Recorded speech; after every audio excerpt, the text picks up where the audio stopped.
જે પણ વિદ્યાર્થી મિત્રો ખાખીને એક સપના સ્વરૂપે દેખી રહ્યા છે એ વિદ્યાર્થી મિત્રો આગામી પોલીસ ડિપાર્ટમેન્ટની જે પણ ભરતી આવવા જઈ રહી છે એની અંદર આ સપનું સાકાર કરવા માટે બંધારણ વિષયને લઈને કયા કયા ટોપિક મોસ્ટ ઇમ્પોર્ટન્ટ છે તમારી સામે રજૂ કરું 20 મુદ્દાઓ તમારી સામે છે, જેની અંતર્ગત પહેલો ભારતીય શાસન અધિનિયમ 1935, બંધારણ સભા આમો, મૂળભૂત અધિકારો, directive principal of state policy એટલે કે ડીપીએસપી, મૂળભૂત ફરજો, રાષ્ટ્રપતિ, મંત્રી પરિષદ, રાજ્યસભા અને લોકસભાની બંધારણીય જોગવાઈ, બંધારણીય સુધારા ખરડા અંગેની જોગવાઈ અને મહત્વના બંધારણીય સુધારા, રાજ્યપાલ, વિધાન પરિષદ, વિધાનસભા, સુપ્રીમ કોર્ટ અંગેની જોગવાઈઓ, કેન્દ્ર રાજ્ય વચ્ચેના સંબંધ જેમાં ખાસ કરીને ધારાકીય સંબંધની ચર્ચા, મહત્વની બંધારણીય સંસ્થામાં ચૂંટણી પંચ, કેગ, યુપીએસસી, એસપીએસસી, એટર્ની જનરલ, ભાગ નંબર 18 એટલે કે કટોકટી અંગેની જોગવાઈઓ અને છેલ્લા પેજ પર રહેલી ટોપિક અનુસૂચિ 1 થી લઈને 12, મહત્વની બિન બંધારણીય સંસ્થા એનજીટી આવી જશે, લોકપાલ, સીવીસી, સીઆઈસી, સાથે સાથે ન્યાયતંત્રના મુદ્દા, જનહિતની યાચિકા અને ન્યાયિક સમીક્ષા આ ખાસ કરવાના રહેશે.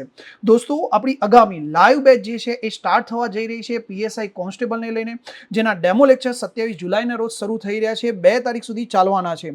આ બેચની અંદર જોડાવા માટે ખાસ વેબ સંકુલ લાઈવ એપ્લિકેશન પર જોડાઈ જજો. તારીખ ખાસ નોંધી લેશો 27 જુલાઈ 2026.